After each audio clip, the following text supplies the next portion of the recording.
c'était dû simplement à un problème de fonctionnalité et le monsieur qui présidait cette fédération avait pris justement de l'âge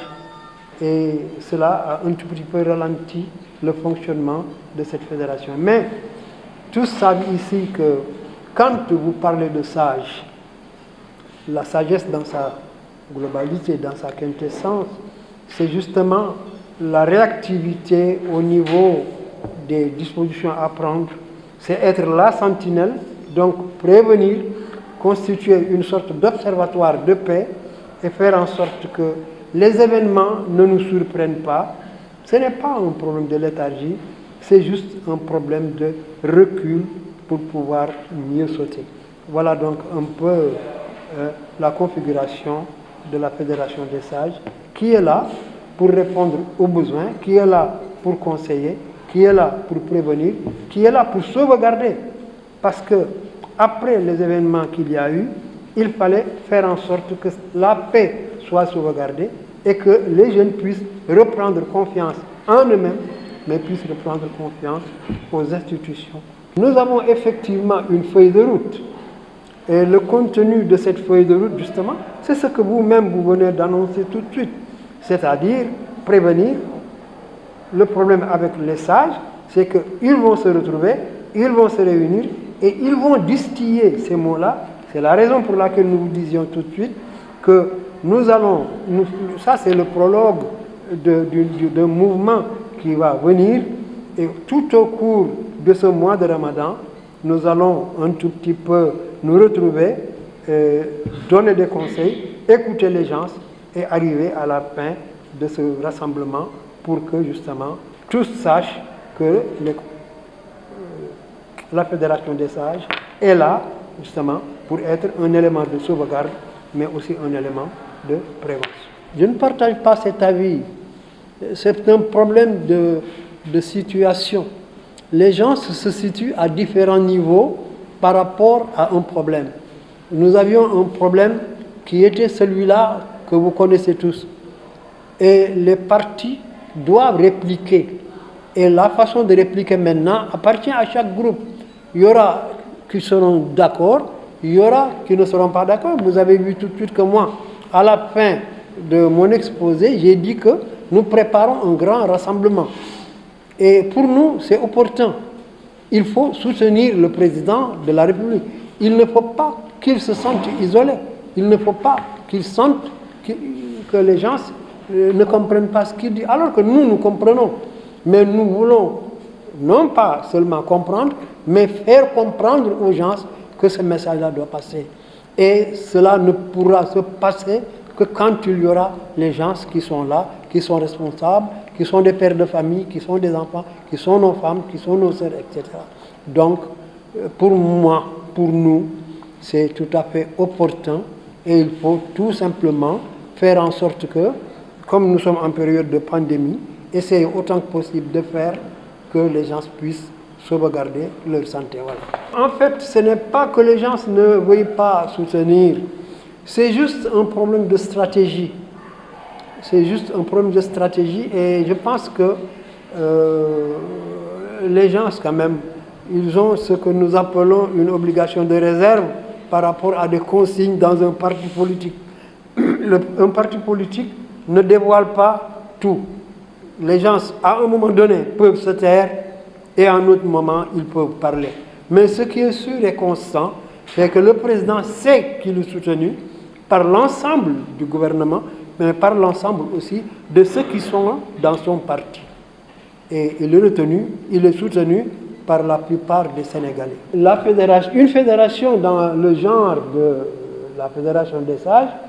elle est consultative, cela va de soi, dans la mesure où elle ne prend pas de décision, mais elle donne des conseils, et en général,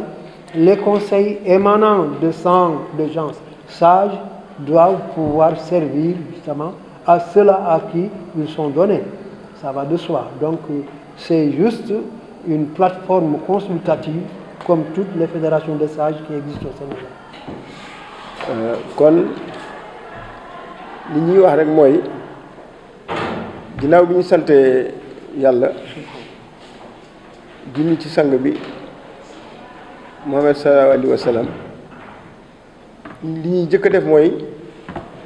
jaale ñi nga xamee ne ci mbir mi ñàkk nañ ci seen bakkan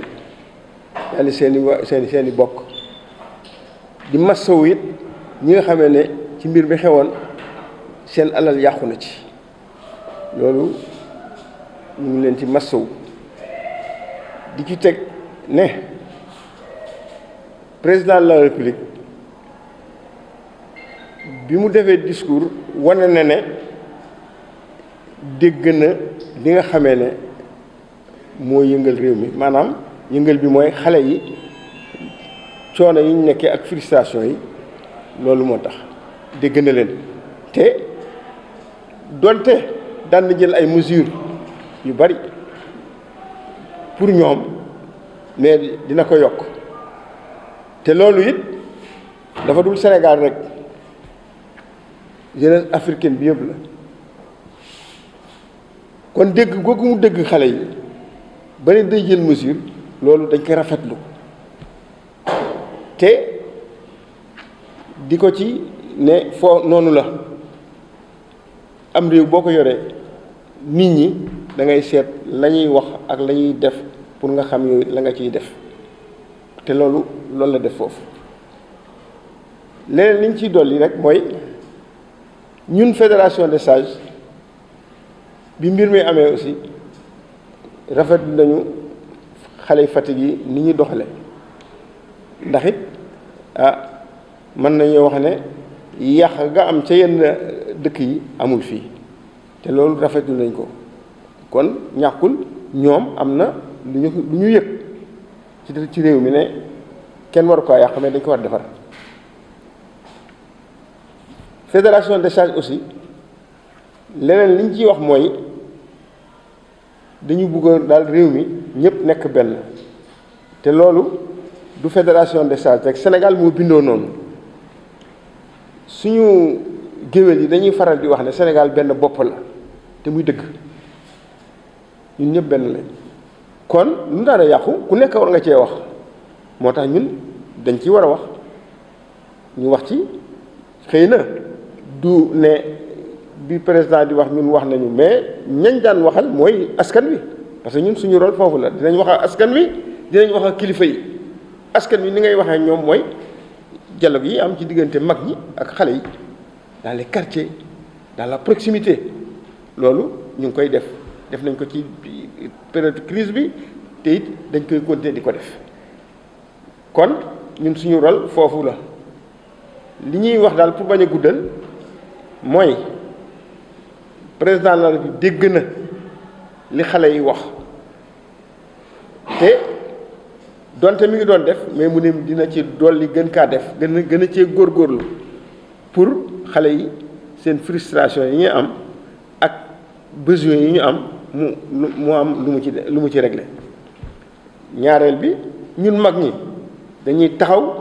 pour li muy def ñu jàppale ko ci benn ñaareel bi aussi di wax askan wi pour waa askan wi comprendre mbir mi nu mu tëddee ak moom it la muy def ñu fexe ba askan wi yëkk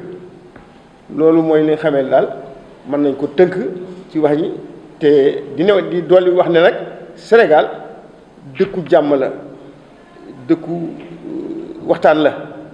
ndax it dans l'Afrique ni ñu mel bariwul dëkk yu ko mel waaw paix bi fi am ni bariwul fu mu am te loolu du kenn lu dul askan wi moo bindoo noonu askan wi moo bindoo noonu boo defee 20 ans 95% des musulmans catholiques jiite leen tiga tojul dara yënguwul askan wi moo ko nangu kon ñun ñu nekk askan woo xam ne dañu nekk benn loolu moo ñuy sowe ci lu bari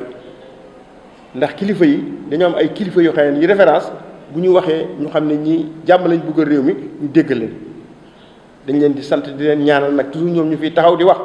lii daal mën naa résumé ci la nga xamee ne moom laa wax asalaamaaleykum wa rahmatullah